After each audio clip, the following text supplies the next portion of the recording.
आज मैं लेकर आई हूँ अपनी कहानी अपराधी आत्मा का 9वां भाग। तो चलिए जानते हैं कहानी के अगले भाग में आगे क्या होने वाला था। मेरा कहानी में आगे बढ़ने से पहले सभी दर्शकों से निवेदन है कि सभी दर्शक कहानी और उसके पात्रों को अच्छी तरह से देखकर और सुनकर आएं, ताकि कहानी और उसके पात्रों से रूबरू हो जाएं। आगे बढ़ते हैं और जानते हैं कहानी में आगे क्या हुआ। सभी दर्शक कृपया मेरे चैनल को सब्सक्राइब कीजिएगा, वीडियो को लाइक कीजिएगा और वीडियो पसंद आ जाए तो चैनल को और वीडियो को हाइप भी कीजिएगा। अहमद आंखें खोलते ही बोला, अब तुमने मेरी पत्नी का भेष बना लिया है। मैं तुम्हारे इस छलावे को अच्छी तरह से समझ चुका हूँ। अच्छा यही होगा कि तुम मेरे पास से चले जाओ। शबनम अहमद से बोली, ये क्या कह रहे हो आप? मैं हूँ तुम्हारी पत्नी, आप ऐसा क्यों कह रहे हो? क्या हुआ? अहमद, तुम मेरी पत्नी नहीं हो। यह कहकर अहमद दौड़कर नरेश के घर से बाहर निकल गया। उसकी बीवी शबनम भी उसके साथ साथ उसके पीछे पीछे चल रही थी। शबनम ने उसको बहुत आवाज लगाई, लेकिन अहमद भागकर अपने घर के अंदर घुस गया। शबनम भी उसके पीछे पीछे घर के अंदर आ चुकी थी। अहमद बैठा हुआ अल्लाह का नाम ले रहा था। शबनम ने फिर उसको पूछा कि तुम वहां क्या करने गए थे? अहमद ने फिर अपनी सारी आप बीती रात की कहानी उसको बताई।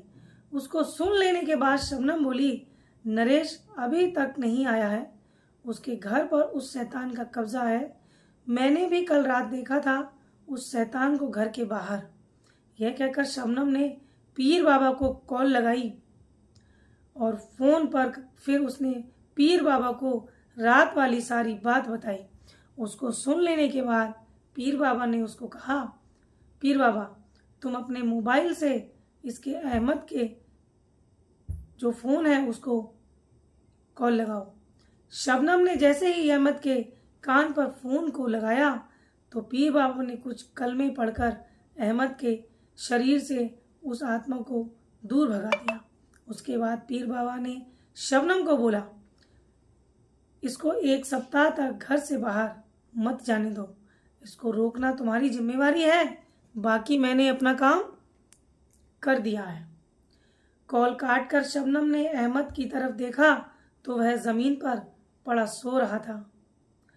उसको सोता छोड़कर शबनम खाना बनाने के लिए रसोई में चली गई। रसोई में उसको खाना बनाने में बहुत समय लग गया। जब वह खाना बनाकर बाहर आई तो अहमद वहां नहीं था। अब उसने अहमद को घर में हर जगह ढूंढा, लेकिन वह कहीं पर नहीं मिला। घर पर में जब अहमद नहीं मिला तो शबनम उसको बाहर ढूंढने पर चली गई। जब वह गली में नरेश के घर के बाहर से गुजर रही थी तो उसको किसी से बोलते हुए अहमद की आवाज आई। वह गेट के अंदर गई तो अहमद उसको बोला, देखो शबनम, ये मेरा अच्छा मित्र है। अहमद के ऐसा कहने पर शबनम ने अंदर देखा तो वहां पर एक काली शक्ति को देखकर वह चिल्लाकर बोली, कौन हो तुम? काली शक्ति उसकी तरफ बढ़ने लगी। जैसे जैसे वह काली शक्ति उसकी तरफ बढ़ती रही वैसे वैसे वह और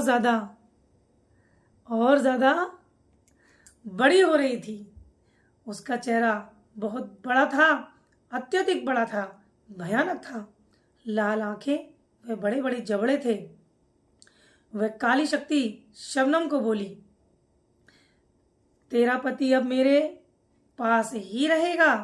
अगर तुमने हिम्मत है तो इसे ले जाए यहां से। शबनम उसकी तरफ देख रही थी कि उसके सिर पर किसी ने जोर से हमला कर दिया। वह हमला अहमद ने किया था। उस हमले से शबनम चिल्लाते हुए नीचे गिर गई। उसके चिल्लाने की आवाज सुनकर उनका एक पड़ोसी उनके पास आ गया। उस पड़ोसी ने बाहर जाकर लोगों को इकट्ठा किया।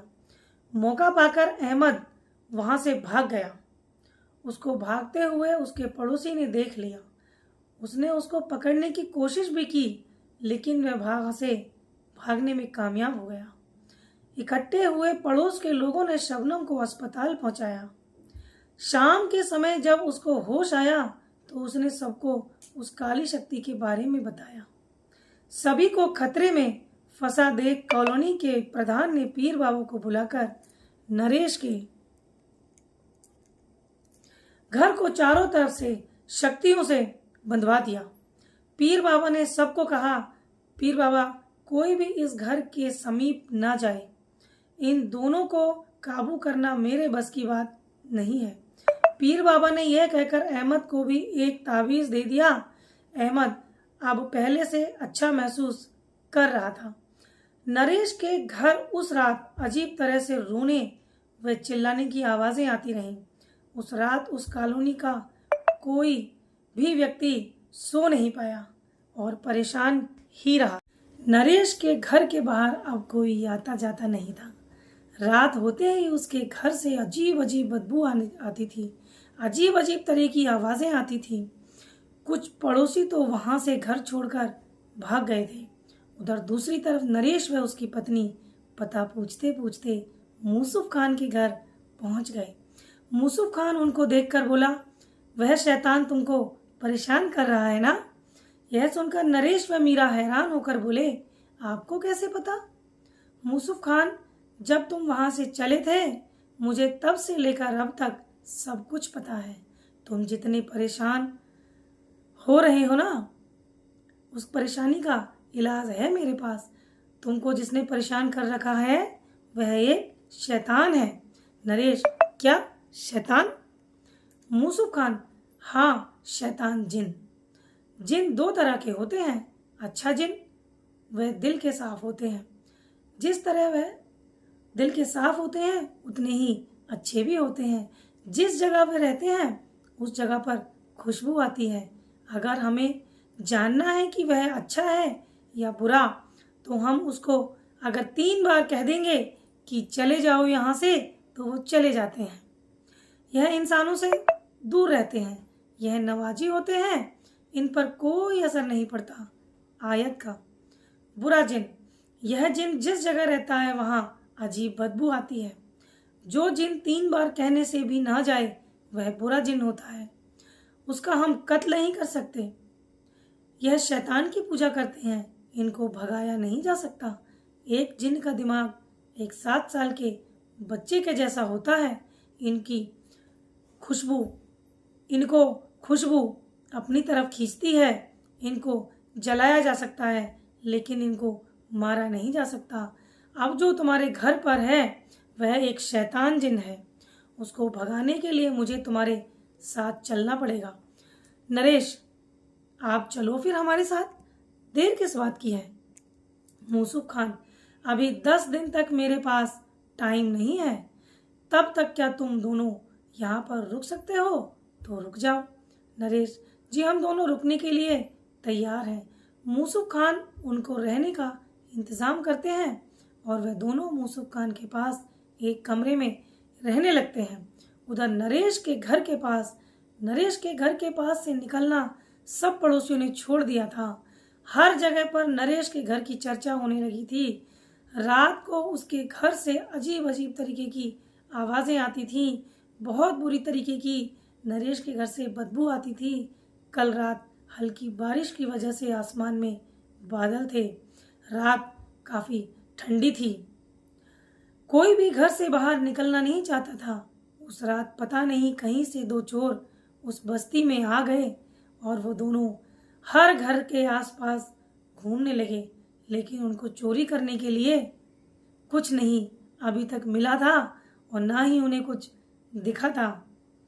आज के लिए बस इतना ही और इसके आगे का हाल जानने के लिए इंतज़ार कीजिए हमारे इस कहानी के अगले भाग का, जिसे लेकर मैं बहुत जल्द हाजिर होंगी। धन्यवाद।